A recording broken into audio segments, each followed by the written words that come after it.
Salve, salve pessoal, aqui quem fala é o Gregório. E no vídeo de hoje nós vamos falar um pouco mais sobre o Qualcomm Snapdragon 888.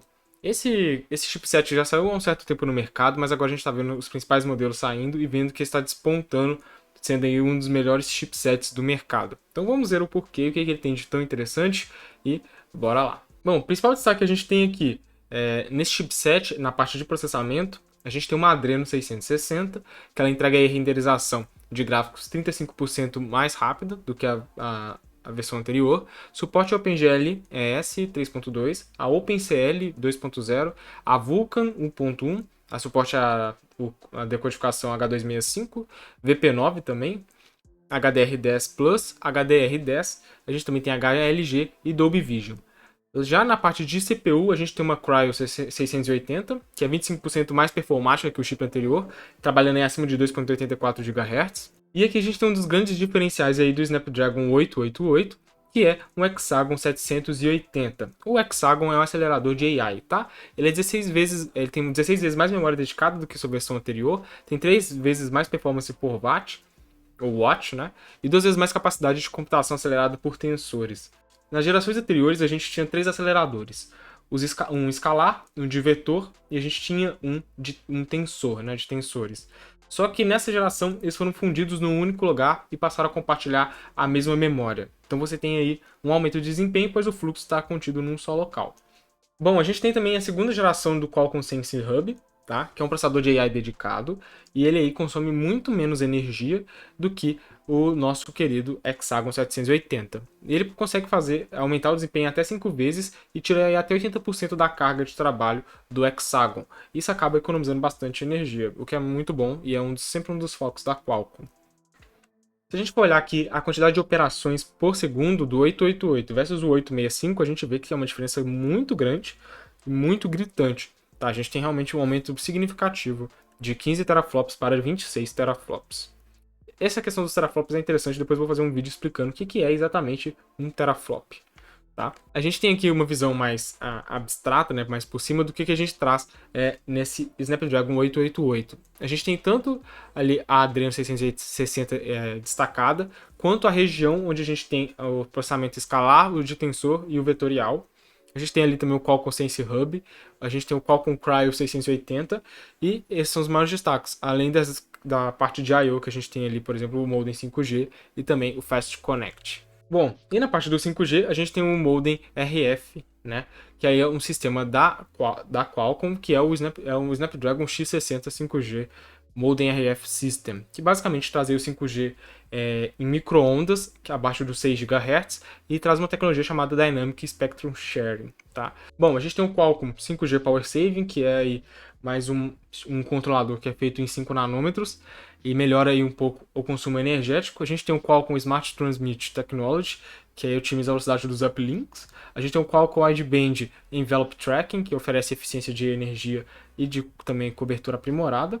A gente tem o Qualcomm AI Enhanced Signal Boost, que através de inteligência artificial consegue otimizar o sinal do seu aparelho.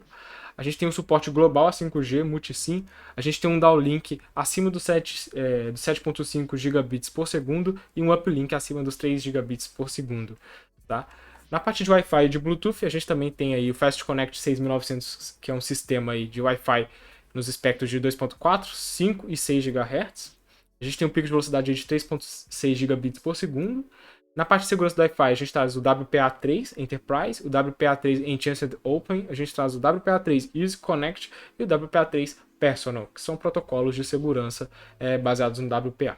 Tá? A gente também tem o Bluetooth 5.2 já integrado, a gente tem uma dupla antena Bluetooth, e o Bluetooth, na questão de áudio, a gente traz algumas coisas bem legais que a maioria das pessoas já ouviu falar e gostam muito, mas não sabem disso, que é o Qualcomm aptX Voice, para clarear a voz, né? E o aptX Adaptive Audio para usar o Qualcomm junto com o Qualcomm True Wireless Mirroring, que aumenta aí a robustez e diminui a latência e aumenta a qualidade do áudio que a gente escuta nos nossos queridos fones Bluetooth. Inclusive, no meu fone Bluetooth da Sony também, algo que a gente acaba percebendo, não percebe, mas tem que a gente tem uma melhora significativa no áudio quando a gente usa um Snapdragon, exatamente porque existe essa questão do aptX e consegue comprimir e otimizar bastante o áudio e depois te entregar em altíssima qualidade. Então, dar um destaque aí, porque realmente são tecnologias que a gente não fala muito e que são muito importantes. Na parte de câmera, a gente tem uma tecnologia do Qualcomm Spectre 580 Image Signal Processor. Basicamente, a gente consegue capturar fotos acima de 200 megapixels. A gente pode ter suporte a 3 câmeras a 30 fps com zero de shutter lagging. A gente tem uma câmera dupla acima de 64 megapixels mais 25 megapixels a 30 fps, também com zero de lag. Também pode ter uma câmera dupla acima de 64 megapixels mais uma de 25 a 30 fps com zero de lag. E uma câmera simples acima de 84 megapixels a 30 fps com zero de lag.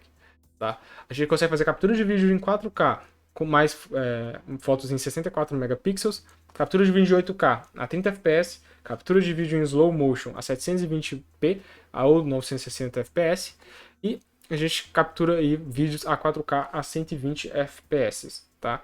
Além de captura de vídeo em 4K HDR com modo retrato, que dá o efeito de bokeh, além de algumas de foco baseado em inteligência artificial e alta exposição, e detecção facial e deep learning baseada também em tecnologias providas pelo próprio hardware. Mais uma vez, coisas que a gente não percebe e que são implementadas e que são extremamente importantes, feitas via AI.